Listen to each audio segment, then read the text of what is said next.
Fullerton, California police are being investigated for beating a homeless schizophrenic man to death.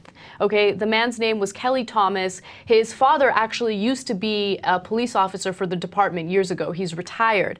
But what ended up happening is police were called to a scene where they believed that the suspect, Kelly Thomas, was burglarizing a vehicle. Okay.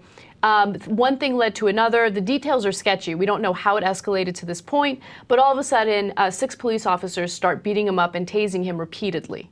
Is there video of this? There is video of it, but you don't see him getting beat. You just hear him in the background, and he's yelling, "Dad, Dad, Dad," because his dad was a former police officer. Here's the video that is posted online. Can we turn up the sound, please? Here comes more cops already. Look at this. How you zoom in? That many people in one guy? How you zoom in? Can't. Just go right there by that butt. Oh, just put it over the thing. Oh my God. 1, 2, 3, 4.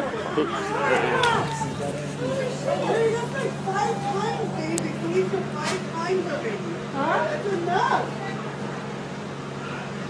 That's enough. 5 fucking times. We're on dock.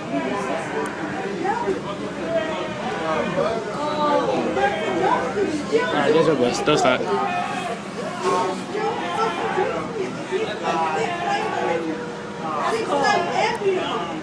He's already down on the ground already. He's getting shot though.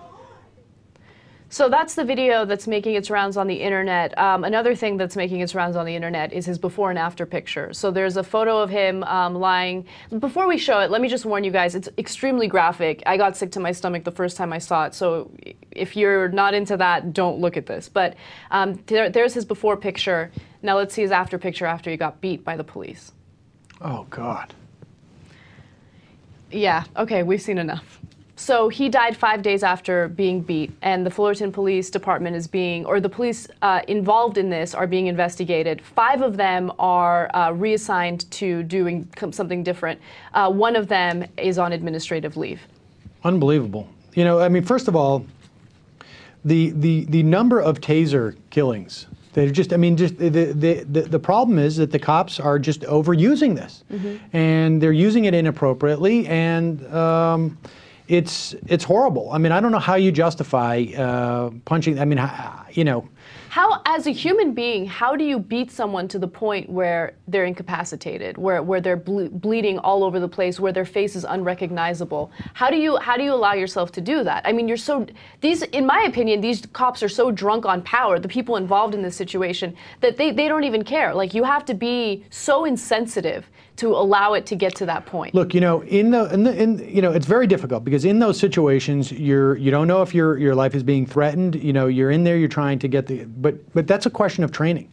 You know, at the end of the day, it's a question of training, and it's also a question of screening. I mean, do we have people on the police force who are not capable of controlling themselves in a situation like that, who are not able to stop when it's clear the guy is completely incapacitated because he's been tased 5 times and he has no even face left that he's been beaten. I mean, so it's a training issue, and it's also a screening issue, I think, on some level. And you know, another aspect of the story that's important is the surveillance. Okay, would this story be something that we're talking about today if that video didn't exist? No. And right now, police enforcement throughout the country want to ban citizens from videotaping them on the phone.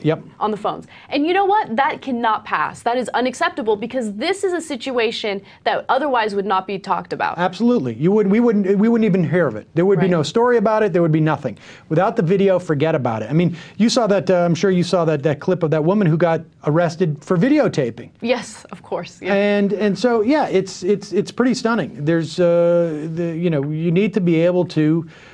This is one of the most important tools we have to just put a check on these type of abuses. And anybody who believes in good police work also wants this type of check, because this is the way that they can make sure that their police systems are working. Right. Because cops are not trained to do this.